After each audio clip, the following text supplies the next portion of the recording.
আসসালামু আলাইকুম। যে যেখান থেকে আমার ভিডিওটি দেখছেন সবাইকে স্বর্ণাস মম চ্যানেলে আরও একবার স্বাগত জানাই। আজকে আপনাদের সাথে আম্মুর হাতে স্পেশাল সরিষা চিংড়ির রেসিপি নিয়ে এসেছি।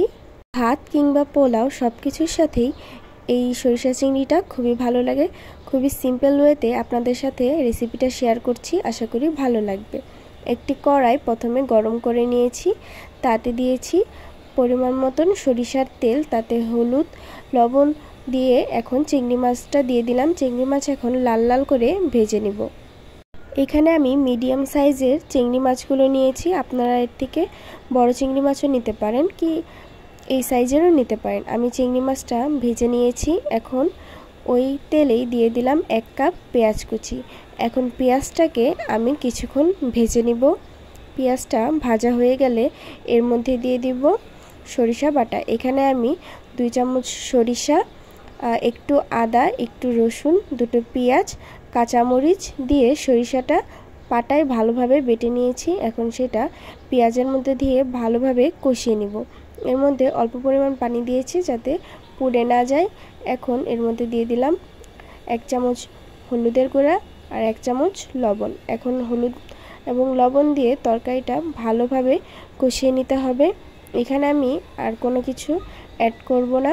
আমি এখানে কাঁচামরিচের পরিমাণটা বাড়িয়ে দিয়েছি, এর জন্য আমার এক্সট্রা কোনো ঝাল গুঁড়ো দিতে হয়নি। এখন মশলাটা ভালোভাবে কষিয়ে নিয়েছি। এখন এই কষানো মশলার মধ্যে আমি দিয়ে দিব অল্প পরিমাণ পানি দিয়ে আমি তরকারিটা জাল করে নিয়েছি। এখন দিয়ে দিলাম এর মধ্যে সেই ভাজা চিংড়ি মাছটা দিয়ে এখন তরকারিটা রান্না করে নিব। আমার আজকের ভিডিওটা যদি ভালো লাগে তাহলে চ্যানেলটি সাবস্ক্রাইব করে দেবেন এবং লাইক শেয়ার কমেন্ট দিয়ে পাশে থাকবেন। আমার তরকারিটা প্রায় হয়ে এসেছে। এখন 3টা কাঁচামরিচ আমি মাঝখান দিয়ে এইভাবে ছিঁড়ে দিয়ে দিয়েছি। আমার যদি কোনো ভুল ত্রুটি হয় তাহলে ক্ষমা সুন্দর দৃষ্টিতে দেখবেন। এখানে 1 চামচ সরিষার তেল দিয়ে দিলাম। সরিষার তেল দিয়ে আমি 2 মিনিটের মতন চুলাতে রেখে দিয়েছি, এরপরে নামিয়ে ফেলব। ভিডিওটা যদি ভালো লাগে তাহলে চ্যানেলটি সাবস্ক্রাইব করে দিবেন এবং পাশে থাকা বেল বাটনটি ক্লিক করে দিবেন, তাহলে আমরা ভিডিও ছাড়ার সাথে সাথে আপনাদের কাছে নোটিফিকেশন চলে যাবে।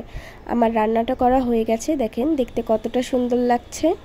আপনারাও যদি বাসায় ট্রাই করেন তাহলে আমাকে অবশ্যই জানাতে ভুলবেন না। আমি আপনাদের সাথে খুবই সিম্পলভাবে দেখানোর চেষ্টা করেছি। যদি ভালো লাগে তাহলে অবশ্যই একটি লাইক দিয়ে যাবেন এবং একটি কমেন্ট করে যাবেন। আজকের মতন এখানেই শেষ করছি, দেখা হবে নেক্সট কোনো ভিডিওতে। আসসালামু আলাইকুম।